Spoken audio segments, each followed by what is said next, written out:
विजया एकादशी व्रत कथा। फाल्गुन की कृष्ण पक्ष की एकादशी को विजया एकादशी कहते हैं। इस दिन धर्मराज युधिष्ठिर बोले, हे जनार्दन, फाल्गुन मास के कृष्ण पक्ष की एकादशी का क्या नाम है तथा उसकी विधि क्या है, कृपया करके आप मुझे बतलाएं। श्री भगवान बोले, हे राजन, फाल्गुन मास के कृष्ण पक्ष की एकादशी का नाम विजया एकादशी है। इसके व्रत के प्रभाव से मनुष्य को विजय प्राप्त होती है। यह सब व्रतों में उत्तम व्रत है। इस विजया एकादशी के महात्मा के श्रवण पठन और समस्त पाप को नाश करने वाले हो जाते हैं। एक समय देवर्षि नारद जी ने जगत पिता ब्रह्मा जी से कहा, महाराज, आप मुझसे फाल्गुन मास के कृष्ण पक्ष की एकादशी का विधान कहिए। ब्रह्मा जी कहने लगे, हे नारद, विजया एकादशी का व्रत पुराणों तथा नए पापों को नाश करने वाला है। इस विजया एकादशी की विधि मैंने आज तक किसी से भी नहीं कही है।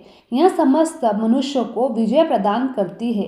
त्रेता युग में मर्यादा पुरुषोत्तम श्री रामचंद्र जी को जब 14 वर्ष का वनवास हो गया, तब वे श्री लक्ष्मण तथा सीता जी सहित पंचवटी में निवास करने लगे।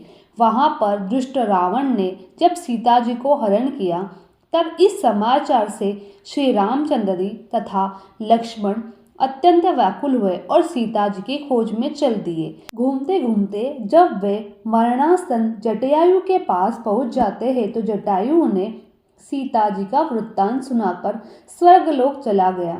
कुछ आगे जाकर उनकी सुग्रीव से मित्रता हुई और बाली का वध किया।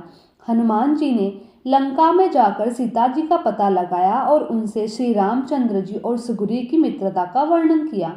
वहां से लौटकर हनुमान जी ने भगवान राम के पास आकर सब समाचार कहे।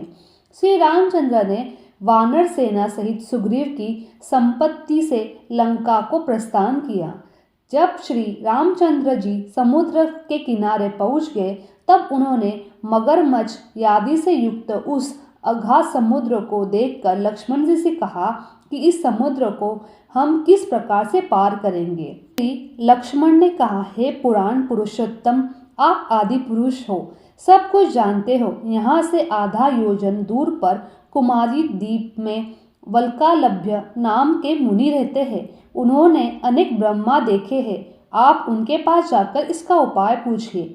लक्ष्मण जी के इस प्रकार के वचन सुनकर श्री रामचंद्र जी वक्लादभ्य ऋषि के पास गए और उनको प्रणाम करके बैठ गए।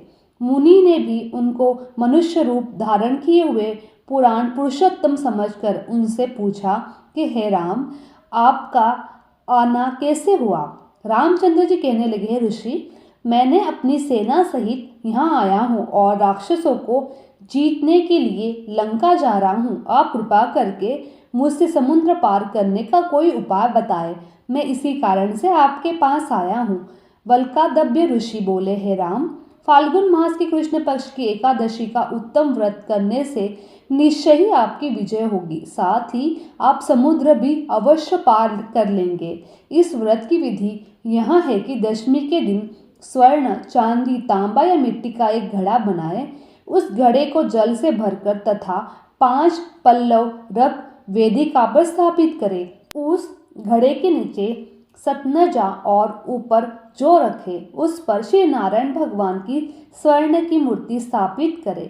एकादशी के दिन स्नानादि से निवृत्त होकर धूप, दीप, नैवेद्य, नारियल आदि से भगवान की पूजा करें। तब पश्चात घड़े के सामने बैठकर दिन व्यतीत करें और रात्रि को भी उसी प्रकार बैठे रहकर जागरण करें। द्वादशी के दिन नित्य नियम से निवृत्त होकर उस घड़े को ब्राह्मण को दे दे। हे राम, यदि तुम भी इस व्रत को सेनापतियों सहित करोगे तो तुम्हारी विजय अवश्य होगी। श्री रामचंद्र जी ने ऋषि की कथनानुसार इस व्रत को किया। इसके प्रभाव से दैत्यों पर विजय पाई।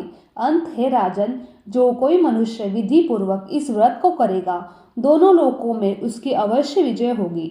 श्री ब्रह्मा जी ने नारद जी से कहा था, हे पुत्र, जो कोई इस व्रत के महात्मा को पढ़ता या सुनता है, उसको वाजपेयी यज्ञ का फल प्राप्त होता है।